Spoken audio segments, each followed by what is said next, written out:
And a TGIF, everyone. Welcome into the First Call podcast. First Bet and Xpressbet representing here. We've got a big weekend of stakes in Louisiana and Saudi Arabia, of all places. Jeremy Plonk alongside with Scott Shapiro to handicap the races this weekend. We'll get some handicapping help from Michelle Yu of First. She is on the scene in Saudi Arabia, so we'll get her picks locally as well. A lot to talk about this weekend, Scott, and of course, Triple Crown preps. We've got a couple of them at Sunland Park on Sunday. It's the Sunland Derby, and the big one for the weekend comes up Saturday in the Risen Star.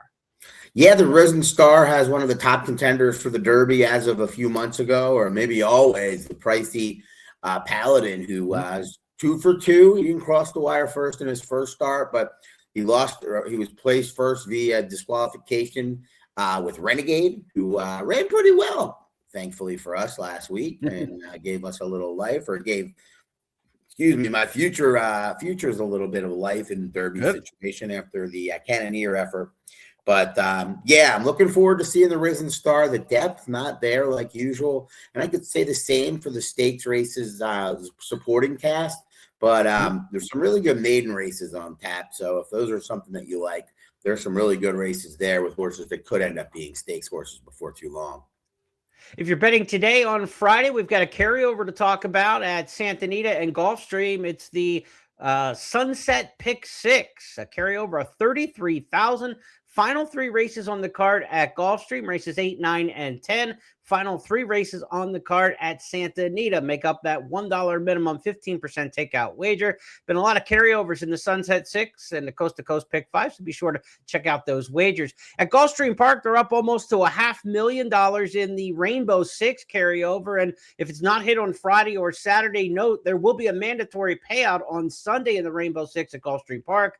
Could be up there 550-ish, maybe 600,000 in the carryover, and a huge pool set for Sunday if the carryover in the Rainbow 6 goes 2 more days. But again, we got racing action Friday and Saturday at Gulfstream.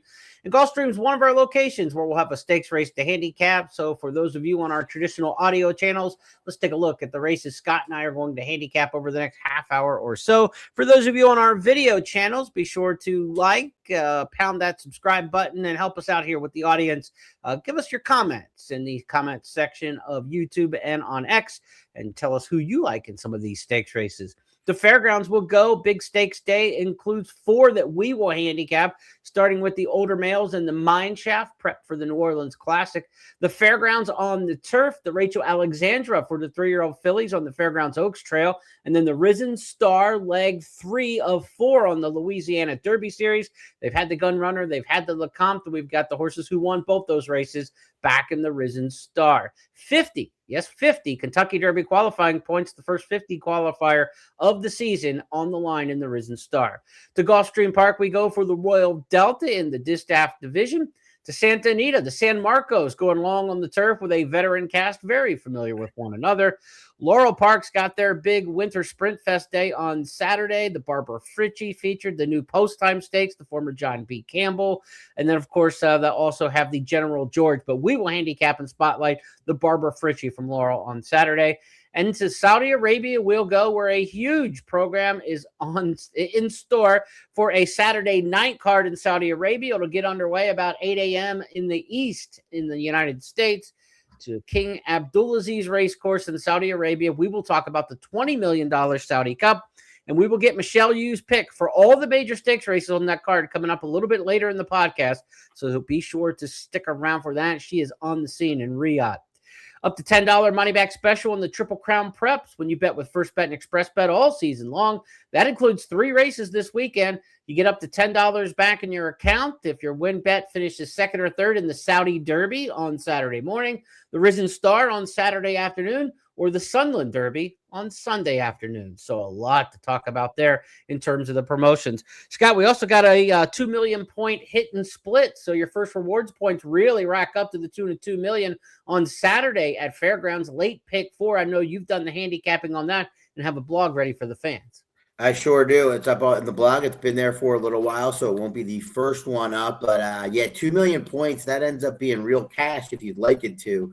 Other opportunities as well. And we're actually going to kick off the show by rattling off those 4 stakes races that make it up. So if you're into that sequence, which I'm assuming most racing fans are, going into this weekend, this is the right time for you, starting now. All right, let's go to race number 9 on Saturday in New Orleans at the fairgrounds. It's the Grade 3 Mine Shaft Stakes, $250,000 here, named for the former Horse of the Year, trained by Neil Howard, one of the great good guys in all of racing. Never had a conversation with Neil Howard that I didn't thoroughly enjoy, one of the real gentlemen of the game. The Mine Shaft Stakes, field of 7 in this one, Scott. Some horses who have matched up against each other. The Louisiana Stakes was part of the undercard on the Lecomte Stakes program, so several of those horses are back here. They sure are, including the winner, Accelerize, and it was a Brad Cox runner that just missed that day, and just a touch that took a lot of money. And they're likely going to have to beat one again. This time it'll be one likely coming from well out of it, and Hit Show making his first start as a 6-year-old. He's the one to beat in here, but I don't necessarily think he's the one to bet. I know he's got a good record if you look at the mile and a 16th distance, but he hasn't really been traveling that, other than I know last time, or the Louisiana last year when he got when he came rolling over the slot. But I'm going to take this race at face value. Think he's going to have a little bit of work to do when they turn for home. And I think there's a couple of horses that are coming out of that Louisiana that are going to be bigger prices than they should be, because that was a day where the inside was very good to be, and Accelerize took advantage of that. Cadet Corps, who finished third, also did to an extent, but angled out to finish. And Moonlight, who has no speed and might be up against it again, really had no chance in that race. No one really was making up a ton of ground from the back. Swung wide, really just wasn't his day. And if you look recently at some of his figures and just kind of looking how he performs, more importantly, he's kind of an in and outing horse at this point as a early 5-year-old. So I'm hopeful that happens again, because those are the kinds of horses, if you look, when they're in, they're usually forgotten a little bit by the public, and they go off at 6-7 to 1 when maybe they should be 4 or 5 to 1. The price could be right on Moonlight. We'll see if he can improve off that Louisiana Stakes that was won by Accelerize. As they turn for home here in the Louisiana Stakes, Cadet Corps pulled to the far outside for a bid. As Accelerize leads them past the quarter pole in 1 minute 11.58 seconds. Accelerize just a touch now with his challenge in the furlong grounds. Willie D's toward the inside. Cadet Corps running in 4th. Sir Grayland in 5th. Moonlight 6th on the far outside. Just a touch. Just a touch for Ira Ortiz Jr. has taken a short lead from Accelerize, who battles just a touch all the way down to the finish. Cadet Corps joins them too. It's Accelerize. Accelerize gamely. Accelerize repels just a touch through that daunting fairground stretch. Cadet Corps was 3rd. Accelerize 3 on the card for Flavien Prat. Speaking of Flavien Prat, he's not going to be the hot hand this weekend, because he's going to be in Saudi Arabia riding several American jockeys overseas. You got Flavien Prat, Ira Ortiz, Jose Joel Rosario, Junior Alvarado, quite a few jocks heading over for that Saudi Cup card. So we're not going to see those jocks here at Fairgrounds. And because Fairgrounds kind of has like the big races for the weekend, they've pulled some jocks out of other colonies. Luis Saez not riding Oaklawn on Saturday. He'll be at Fairgrounds. John Velasquez not riding in Florida. He'll be at Fairgrounds. So a lot of jockey musical chairs when you're handicapping this weekend, and you look down and you say, well, wait a minute. My guy went from, my horse went from, this rider to that rider. There's a lot of changes in the jockey colony this weekend at the big circuit, Scott. Yeah, and I would not let it bother you, like you're saying, when it comes to overthinking intent. Yeah. What I would do, and I like to try to do, especially in 2-turn races, more so on the turf, but maybe consider the style of the rider and how that might impact his or her chances. Just looking at this race, one example, Paco Lopez rode Cadet Corps last time. It's Brian Hernandez this time. Just one example. Both very good riders. One a little bit, you can count on Brian to be consistently on the inside and not overly aggressive. Paco a little more aggressive. So just one way to look at it there. Little jockey news: Paco Lopez injured and out for a bit. So there's a lot of news in the riding colony around the country for this coming weekend for sure. To Fairgrounds 10th race we go on Saturday. The Mine Shaft was the 9th. The Fairgrounds Stakes is race number 10. This is a race grade 375,000 a mile and an 1/8 on the turf. This will be the prep for the Mervyn Muniz Stakes, the big turf race of the meet at Fairgrounds, which will come up, of course, on Louisiana Derby Day. And some horses that we've seen seen in the Muniz and in this race in the past. A pretty familiar group of horses back in here. You got the likes of a Brilliant Birdie, Gigante has been in a lot of these races. Lajinos has been in a lot of these races. And Capuna's a horse who, Scott, I know is coming off a win last time out in the Colonel E.R. Bradley Stakes, that being on the Lecomte undercard. This is a pretty familiar group with each other. Yeah, the wild card in there is probably the class of the field, number 2, Brilliant Birdie. I almost went to him in here. I think he's the other one that I would use on all tickets. But, coming back off a little bit of a layoff, a mile and an eighth, this is probably, Cherie's pretty much telling you, if you follow her over the years, this is not the spot they're looking to peak in. But the horses coming out of the Colonel Bradley into this race, the Fairgrounds, this is a grade 3. You're getting almost twice as much for the purse. They're in this to win this, and that includes Capuna as well as Lajinos, who ran 1-2 last time. I thought Lajinos, the old Lajinos, would have won that race, Jeremy. I'm a little bit worried that he's become a little bit camera shy or just not quite what he used to be. But he was really, very little match for Capuna late, who was really turned a corner again. I mean, this is a cool horse. I remember this, the beginning of this horse. He's 7 now.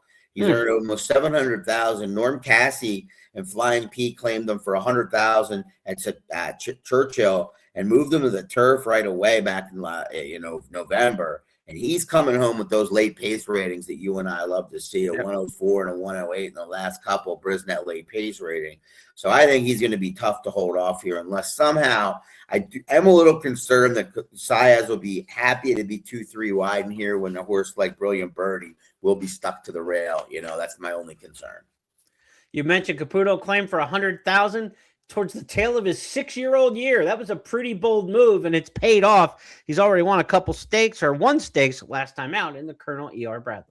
And the Millionaires on the move. Lajinos as they come toward the quarter pole. Sandpipes toward the inside handy. Capuna on the front side with a bid. 3/4 in 1 minute 13.46 seconds. Theismann is still there. Lajinos now let loose by Jose Ortiz. Here's Capuna, who's motoring home too. Sandpipes cameo performance with a rail rally. It's Capuna. Went to the front from Luis Saez. From to the inside, Lajinos, who battles Capuna to the finish of the Colonel E.R. Bradley to Capuna. Capuna has conquered Lajinos. Cameo performance third, then Sandpipes and Regenswit. John G. Dooley on the mic with all these local calls, and we'll get to hear him with his race calls this weekend at the Fairgrounds. Scott's top pick, he's going to look for Capuna to double up on stakes at the meet in the Fairgrounds. To Fairgrounds race number 11 we go, the Rachel Alexandra, named for the great Kentucky Oaks and Preakness winner back, 2009 for Rachel Alexandra. Her namesake race is a prep for the Fairgrounds Oaks, mile and a 16th here, grade 2 company, $300,000 in a field of 8. Bella Ballerina is a Godolphin runner here for trainer Brendan Walsh, 2 for 2 after winning the Golden Rod. We've seen some of these Godolphin fillies kind of come back from 2 to 3 in recent years and have good spring lead-ups into the Kentucky Oaks season. They're not always necessarily the fastest speed figures and the flashiest horses, but quality runners who just kind of maintain that form from 2 to 3. Do you think Bella Ballerina will do it again after winning the Golden Rod last fall? She's first out in about 4 months. Yeah, one of the ones you speak of that's kind of been a pattern of success down here is her sibling, one Pretty Mischievous, right? Who was out of the same damn Pretty City Dancer. This one's done nothing wrong so far. You went on debut for Brendan Walsh, who was winning with everything in early October, so I didn't really take all that much of it. Although winning by over 4 lengths at Keeneland to kick off your career against 10 other rivals is strong. But then, I think that half-length win in the Golden Rod's better than looks. There was a real runoff type speed horse in that race, and Bella Ballerina was in a position, a tough one in my. I wouldn't be able to tell you exactly why, but watching races over the years, stretching out for the first time and being in sort of chase mode, ridden patiently, but still, you're that first horse ahead. You've got to make that first move towards the speed or they're just going to keep going essentially. And this filly, made that move and was able to sustain it to the wire, even though they were catching up from the back. So I think that bodes well for her. Brendan Walsh takes the pedal off the metal, gives her some time. Clearly looking to have her peak on the first Saturday in May. Rachel Alexandra, you would think one of the big preps, either the Ashland or the Louisiana or the Fairgrounds Oaks, and then hopefully on the Kentucky Oaks. We get 2 to 1. I don't think this filly is some lock to win the Kentucky Oaks or anything, Right. If we get 2-1, I might have to, get the Brinks truck out for that. That ain't gonna happen. Well, back it up and see how much money you can get out of it on Bella Ballerina. She's going to have to beat Just Singing in here again. It was a length difference between those two in the Goldenrod, and it's the first start of the year for both. Kent Sweezy brings Just Singing from Palm Meadows, Florida, winter base. We'll see you in the rematch. Here's how they ran at Churchill back in November. As they come for the top of the stretch, Let Me Count the Ways has lost the lead. Bella Ballerina first off the turn. Let Me Count the Ways back into second. But here comes Atropa. Here comes Life of Joy. Here comes Just Singing. They're deep in the final furlong. And Bella Ballerina's kicked away by 3. Atropa with a fast finish. Just Singing with a fast finish. Bella Ballerina holds on. Bella Ballerina. Tyler Gaffleona be aboard Bella Ballerina. He was aboard last year, so no change of rider in that one, looking to run out 3 in a row. We go from the fillies and the Rachel Alexandra in race number 11 to the 12th and final on the card Saturday at the fairgrounds. It's the Grade 2 Risen Star, part of my countdown to the Crown Series. $500,000 Grade 2 event here. 50 Derby qualifying points to the winner, which means you're in the field. If you win this, it's a win and you're in, essentially, towards the Kentucky Derby in terms of qualifying. We're used to seeing this be an 11-horse field. It's averaging an 11-horse field over the last 6, 7, 8 years. The fact that it's only an 8-horse field, I don't know if it's a sign of the times or people don't want to come in to take on a particular horse. Is Paladin scaring anybody away? Is it more of a sign of the times with the smaller fields? The way the rest of the undercard fields, it seems like Fairgrounds has struggled a little bit in terms of maintaining some of that historical field size that they're used to enjoying. Yeah, I was there for a couple of those years, 3 years, in fact, for this card. And they were some of the best cards I've ever, dove into and analyzed. And I say that because I am partial to handicapping maiden specials and allowances for young horses early on. One thing you don't see on this card is the first level allowance they used to feed directly in the Louisiana Derby. You'd always hear people talking about how, that race is going to be better than the Risen Star moving forward. Horse like Banishing, I think, was the favorite in there if you wait several years back when in the Brennan Walsh farm. But yeah, I agree. I don't want to say I'm disappointed because those were some of the best cards all year for a mid-February card in Louisiana. And almost, this is still a very, very good card. But when I'm looking at this race, I don't know if anybody's scared away. I don't think that's what it is. I think the bigger purses have people maybe at Oaklawn for, the average barn or the average. But it really is a race. And this took me a little while over the course of the week. At first, I'm like, if Paladin, and I said this to you, if Paladin doesn't win this race and runs a close second, kind of like, Chad's Zandon did, I'm not going to really hold it against them. And you and another one of our colleagues kind of was like, you sure? Looking back over it, I think if we have the Derby winner in this race, Paladin, he's supposed to win this field, beat this field with his B effort, right? He is the individual favorite for the Kentucky Derby Future Wager, which offered now, Friday noon. It opened all the way through Sunday at 6 p.m. So Kentucky Derby Future Wager this weekend. Mike Battaglia, the morning line maker at Churchill Downs, also does the Future Wager odds. He made Paladin the individual wagering choice.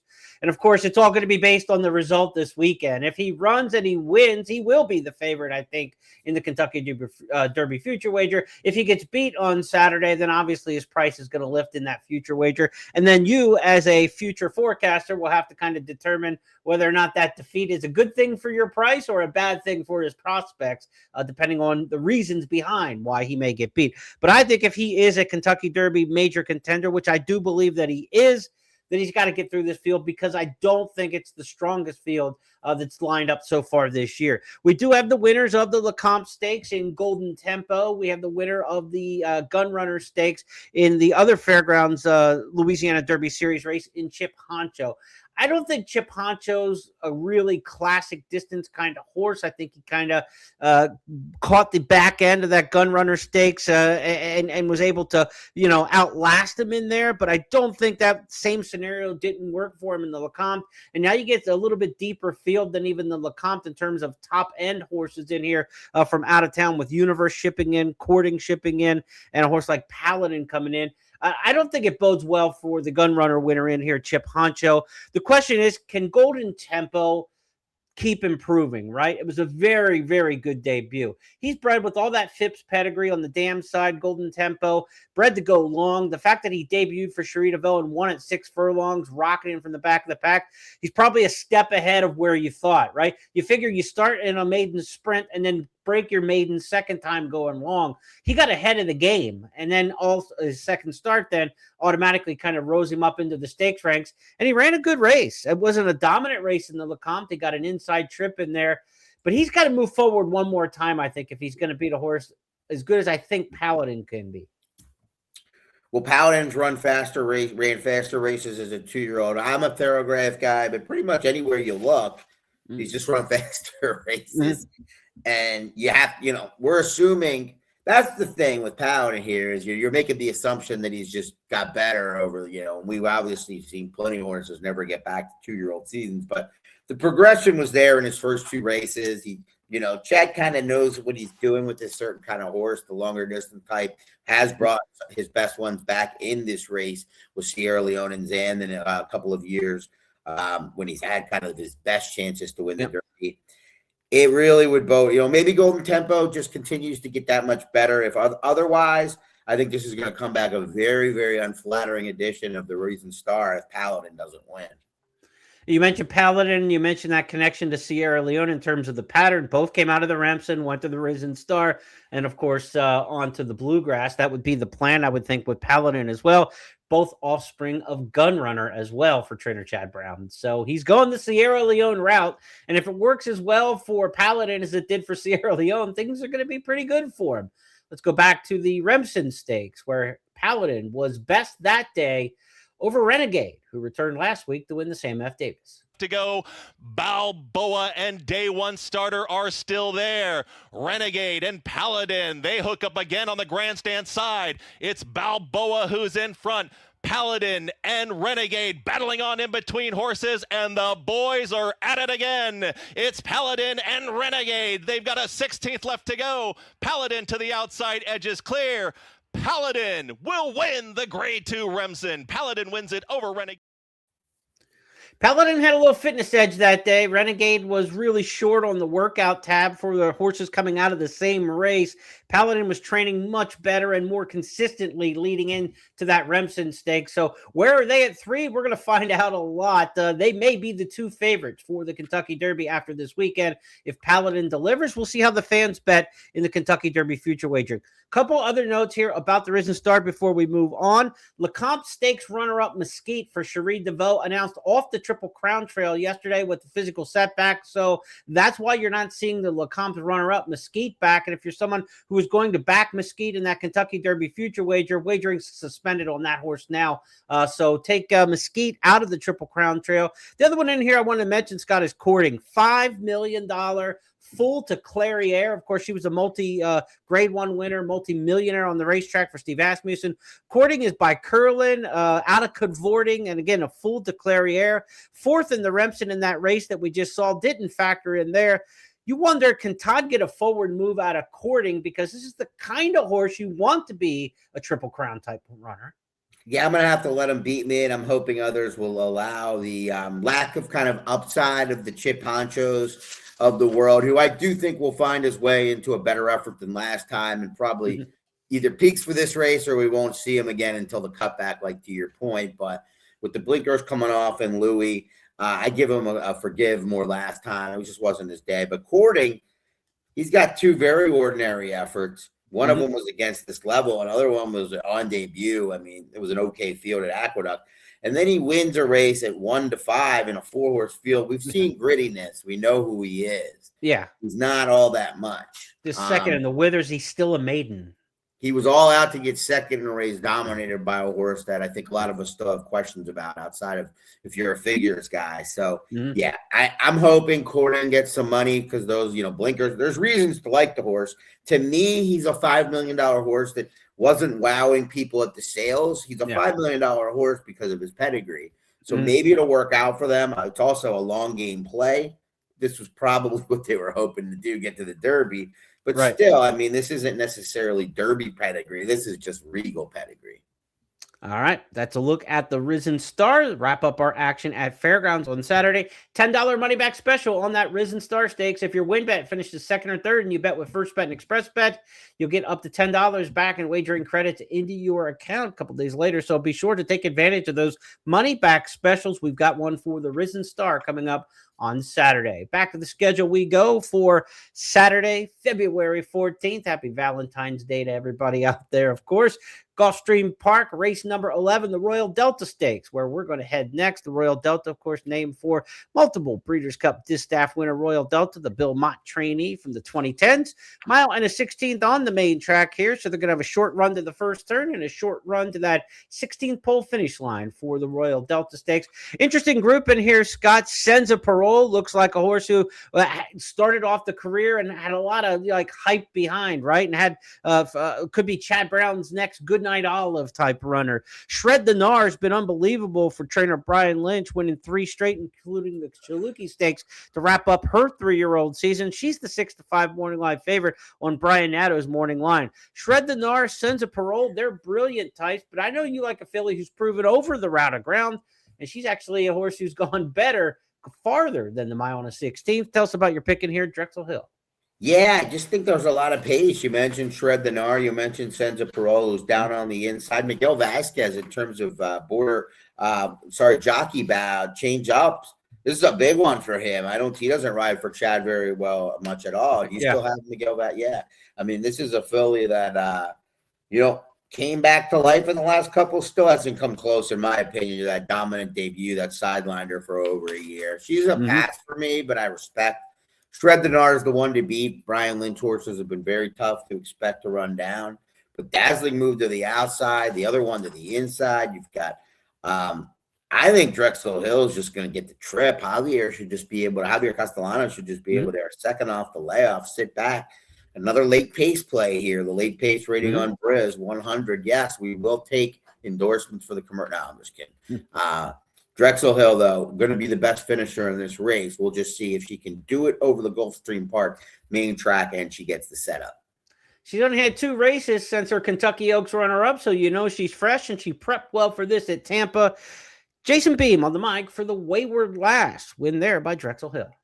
Given the cue there is Drexel Hill from third to go after Runaway Diva as they go midway around the far turn. Runaway Diva 3/4 in front of Drexel Hill, who's pushed to go after this one. Runaway Diva still sitting chilly there. Samuel Marin up top. Meanwhile, Ultimate Authority's up to third. Andrea back fourth. They come to the top of the stretch. Drexel Hill right up alongside of Runaway Diva. Here's Drexel Hill on the outside to poke ahead in front. Runaway Diva tries to counter back toward the inside. They're 2.5, 3 clear of Ultimate Authority as they come by the 8th pole. Drexel Hill to the front. A length now. Runaway Diva switches to the outside. So they have a final 16th to go. Drexel Hill, Runaway Diva, Valiant, but second best to Drexel Hill. Who's going to go on to win it here. Drexel Hill by 2. Kicks off her 4-year-old campaign in winning fashion. Scott's top pick in there is Drexel Hill. Drexel. You're going back to your old Philly days there. Drexel Hill, baby. Nova. I actually toured Drexel. That was one of the colleges I took a campus visit of back in the day. Drexel Hill is right by Villanova, I think. Drexel, I had friends that went to Drexel. Yeah, right by LaSalle. Right by LaSalle, right? Big Five. We could get into some Big Five talk at the Palestra. Oh, man. We'd have to start a new channel and we would lose our whole audience unless they really...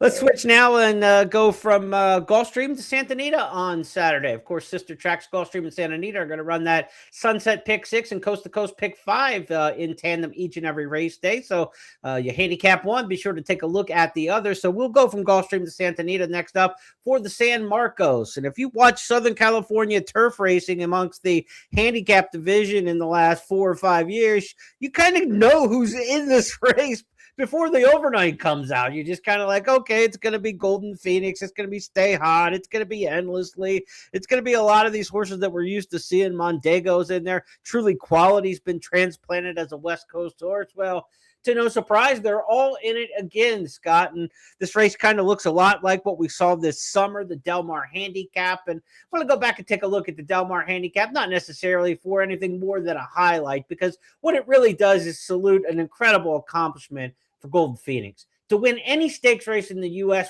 4 years in a row, much less one at Del Mar, is a tremendous accomplishment. Let's go back and take a look this summer at the Del Mar handicap, where a bunch of these horses are all back in the rematch.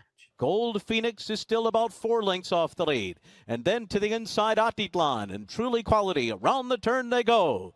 And now moving up alongside a final boss is City Exile. The two of them are right together. Endlessly is next. And Gold Phoenix is let loose on the far outside. Stay Hot, who saves ground, splits rivals. Truly Quality trying to come on from the back of the pack. Then Atitlan toward the inside. And on the far outside, Mondego. They're coming into the final 16th. Stay Hot, Gold Phoenix. These two with Atitlan on the inside. And on the outside, Truly Quality. Gold Phoenix! Gold Phoenix did it for the 4th time. We know how good he is at Del Mar. He's the 9-5 morning line favorite for the San Marcos for trainer Phil D'Amato. Do you like the old man in here, Gold Phoenix? Can he do it again at age 8, or are you going to go for somebody else in this turn around the merry-go-round? Well, I mean, he has a better chance to win than the horse I like in here, and a couple of them do. But I'm a little worried about the lack of speed. And like you said, he's better at Del Mar. He's just flat out better than Del Mar. And, he's probably a little better with a little more ground than a mile and a quarter, maybe you could argue, which is wild these days in the world we live in. Yeah. But I'm going to hope that we can get to the lead. I mean, trying to find who's going to be on the lead here is a very good challenge in pace handicapping. There's nobody obvious in here. I think it'll be a rider's decision. I thought Stay Hot a couple of times in my life was going to do that after the win in the Texas Turf Classic. Really never have shown any interest in that, whether that's the connections or the different jocks aboard. So Twirling Point, you can make the same case for. Wired out of field when he won last, or 2 starts back, but that was a while ago.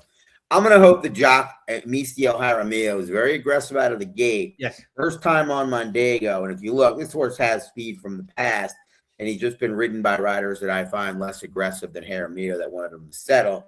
His chance of winning this race is getting to the lead and finding a way to hold off these much classier, stronger resume horses. But I think this is a race where I don't fully trust Truly Quality. I don't fully trust Gold Phoenix to get there. So I'll try number 5, Mondego. Yeah, whoever makes the front end here has got a chance to really take him a long way. I would say Mondego and the super long shot in here, 50-1 Smooth Salute, are probably the candidates that may want to go under Victor with an inner draw. There's not a lot of speed in here for sure. And Jaramillo, to me, like you said, probably the most aggressive rider early amongst those in this particular field. Mondego, maybe on the front end, the heist, the San Marcos, Scott's pick in race number 7 at Santa Anita. Let's go to Maryland now for the big one on the Winter Sprint Fest card, the Barbara Fritchie, co-featured on the program, of course, with the General George Stakes. The Barbara Fritchie is for the fillies and mares. $200,000 here, 7 furlongs on the main track at Laurel Park, home of the 2026 Preakness Stakes. Take the Money Honey has been absolutely a world beater in her local races. She's won a couple in a row. The Politely, and last time out in the Geisha, she looked awesome. Let's listen to Dave Rodman's call. Take the Money Honey. Can she beat the Shippers? Take the Money Honey took the heat, but still going strong. From Late Night Call, Northern Glow on the outside, and Kissed by an Angel. And then followed by Spence Syrian, who's next. Then Navani charging one off the inside. Now has a bit of racing room. But Take the Money Honey, 3/16 from the second wire. Finish in the Geisha Stakes. Pouring it on. A 7-8 length lead. Take the Money Honey. Take the Money Honey. Take the money and run. Take the Money Honey by about 9. Here's Navani moving to second, and then Late Night Call. She's too much. Take the Money Honey. Will she take the money again? She's a head and a nose away from being undefeated in 8 career starts. The Maryland bred, she's won against the state bred. She's won an open company, won the Serena Song at Monmouth. This is the toughest field, though, that she's probably met in her career. She's the 9-5 morning line favorite. Are you going for her, or are you going to try to spring a little upset in Maryland? I got to try to beat her as the favorite, taking on better competition with a slight cutback here. I don't necessarily think she's going to make the lead. I think being on the lead could be what works out in this race. Expect some other runners in here, but I'm going to go to the 2, Hold Your Breath. All right. Oh, sorry. Daughter from Mackenzie, who I think is a lot better than her last indicates. Just really didn't fire at 3-5 in a race where they, where it fell apart for Passage East to win it. Should have run better that day, but the price on the board hopefully will reflect the fact that she ran that poor last time and not how good she ran her 2 starts before. So I'll try number 2, Hold Your Breath. Not a super strong opinion. Well, we're going to have to call 911 there. I was going to have to get the medic alert bracelet out for you on that one. Do a lot of meditating these days. We're good. We're good. Hold Your Breath. Scott's top pick in race number 8, the Barbara Fritchie Stakes at Laurel Park. Now we're going to go to our final race to handicap of the weekend. It'll be the first that you see on this list because at King Abdulaziz Racecourse in Saudi Arabia, things are going to get underway early on Saturday morning, East Coast time. 9-race program culminates with the richest race in the world, the $20 million Saudi Cup. Field of international runners in this race and names we know. Breeders' Cup Classic winner, of course, Forever Young, defending champion in this race, going to be one of the headliners. But the Americans are certainly sending over a contingent, Scott. You've got Banishing heading over there, Rattle and Roll. Bob Baffert's got a pair. He's got Nevada Beach, who won the Elsa McGinn Stakes. And, of course, the headliner for Baffert, the Breeders' Cup Dirt Mile winner, Nisos. So you have the winner of the Breeders' Cup Dirt Mile against the winner of the Breeders' Cup Classic. One race at a mile, one at a mile and a quarter. They meet at a mile and an eighth around one turn. So which way do we lean? Do we go to the Classic winner in Forever Young? Do we go to the mile winner in Nisos? Or do we go to somebody else? Yeah, not an exciting and creative pick, and I'm not the one you want to turn to for international horse advice. So if any of those runners are in with long shot chances, I apologize. They are not the ones that I have the most confidence in my opinion on. But I think Forever Young is better than the American contingent, plain and simple. Ran a monster race last year in this event to beat sorry, was that last year? Yep. I'm looking at the Saudi Derby. The Saudi Cup, beat Romantic Warrior by a neck, right? In that race, the best race of the year, probably. I think he's gonna come back and he doesn't face Romantic Warrior. If he's anything that he's supposed to be, meaning his old self, I think he's just better than these horses. No disrespect to the Americans, but I think that they, the last effort between Nisos and Nevada Beach in the Lafitte Pin Kai was fine. I think Forever Young is a different level of animal. Let's go back to that win last year. Again, he was going head-to-head with Romantic Warrior. It was the richest horse in racing history in terms of earnings. A turf superstar in Hong Kong trying the main track. And what a valiant main track effort he had. But it was the determination of Forever Young that put these two champions on the wire in the photo. From Forever Young in second place, the two of them are clear from Wilson to Soro and Factor Cheval, two of the great racehorses in the world. And at the moment, Romantic Warrior holds sway. His rider looks across. Forever Young is trying to close and he's beginning to do so. Romantic Warrior from the outside. Forever Young has got to within 3 parts of a length. Romantic Warrior, Forever Young, a race for the ages, and Forever Young rounds off a terrific night for Japan. Runs down Romantic. Take the money on. Yeah, so for Forever Young, we've seen that replay before. The previous years you had mentioned in the Saudi Derby when he was 3, he reeled in Bookham Dano, who turned out to be a pretty darn good sprinter to win that Saudi Derby over a mile back in his 3-year-old season. Same kind of style. He's relentless in that stretch in Saudi Arabia. Forever Young's going to be tough in there. What do you make about Nisos going to the mile and an eighth?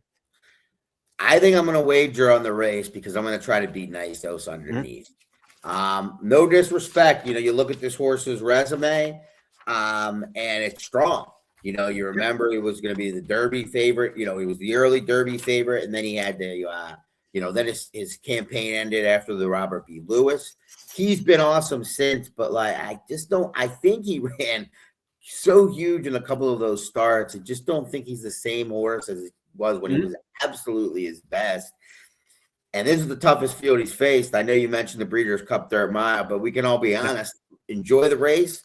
I've had some good hits on it. I've gotten beat on it other years, but it's the undercard race to the Breeders' Cup Classic, whereas Forever Young took on the other comers. I know Nisos will have a more favorable distance for his chances, but I'm going to look elsewhere and try to figure out something creative. I have a little while left to go for that, and the past performances did come out pretty late on this one, but I definitely think Nisos is vulnerable here underneath in this race.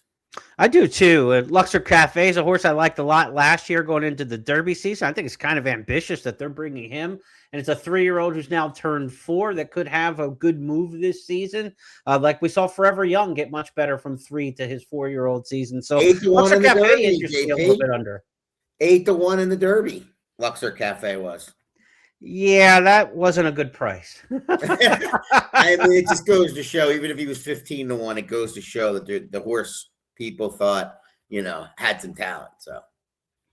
Well, our Michelle Yu from Santa Anita and First is in Saudi Arabia, part of the international broadcast team, and she's been sending some reports throughout the course of the week. She's been watching the horses train, emceed the post position draw. She's filed her picks for all the major races from Saudi Arabia this weekend, so I'm going to put those up on the screen. I'm going to read them to our folks who are listening in on our traditional audio podcast channels as well. These are top selections. We'll start off in race number 4, the Saudi Derby. Race number 4 on the card, the Saudi Derby. Post time is 9 o'clock Eastern for that race. 1 mile Saudi Derby. Michelle's going to go with Satano Voyage as her top pick in there.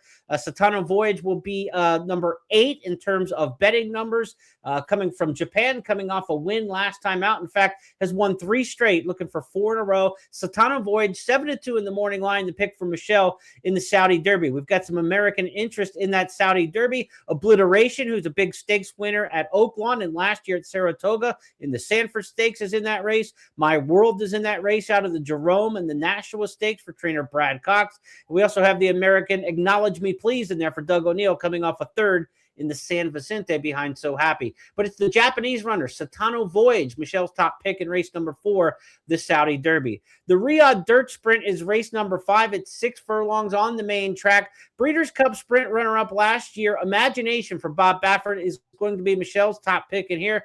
Imagination is going to be betting number 5 in this race, 5-2 in the morning line. The In the Mischief Colt was on the Kentucky Derby trail last year, got to the Santa Anita Derby, ran a good second, missed the Derby, ran in the Preakness Stakes, but once they cut back in distance, found this best stride, winning the Santa Anita Sprint Championship. The Riyadh Dirt Sprint, Imagination, top pick for Michelle. The 1351 Turf Sprint. The Turf Sprint goes as 6 3/4 furlongs, almost 7 furlongs, if you will, on the grass course there. And Lazat is going to be the top pick for Michelle in this particular spot. She's got some prices later on, but Lazat is a 3-1 shot in here in the morning line. Sophie Doyle riding this one, coming off a 2nd place finish in the British Champion Sprint at Ascot in October. And of course, won the Haydock Sprint, or 5th in the Haydock Sprint Cup prior to that.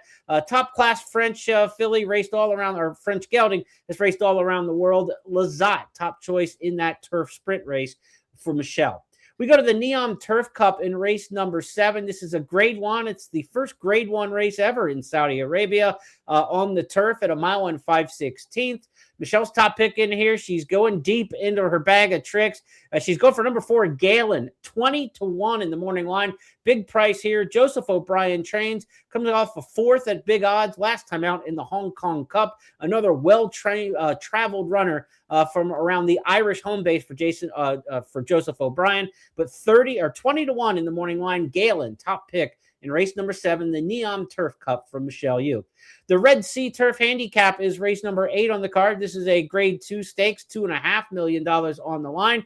And Michelle in race number 8 is going for Tennessee Stud. Tennessee Stud in here, as I scroll through and try to find Tennessee Stud in the past performances, is where is Tennessee Stud in this race? I'm trying to find the betting number for Tennessee Stud. That is number 6 in the betting. Ryan Moore riding here against Joseph O'Brien. This one coming off a French Group 2 stakes win in October. Tennessee Stud, nice price, 8-1 in the morning line. Joseph O'Brien, Ryan Moore teaming up.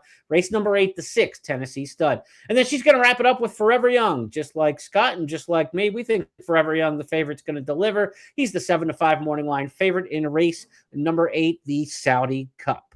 So those are Michelle Yu's picks there. Take them down. She will be on the broadcast for the Saudi Cup card, and also check out what we get for her from some social media as well. If you're looking for in the Nevada Beach. If you're looking for the Saudi Cup, she's got a top 4. She's got basically Forever Young on top, and then she's taking some Americans with Nevada Beach, the Bafferts, Niso's 3rd, and Tumbarumba is going to be her 4th choice. So Forever Young, Nevada Beach, Niso's, Tumbarumba, the top 4 in the Saudi Cup from Michelle Yu.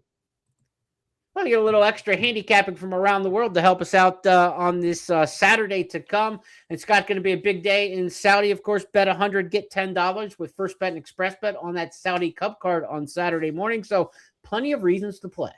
Yeah, the action starts tomorrow being Saturday. We're way past the 24-hour deadline for the Saudis races starting, but it's one of those days with the international racing where you can always get started early and find stuff, but you get good, really high-quality racing from basically when most people wake up till when most people consider going to bed. For me, a couple hours after I wake up, and there'll be more action than I need to. I'll be falling asleep as I try to close out those verticals and horizontals at Santa Anita Park.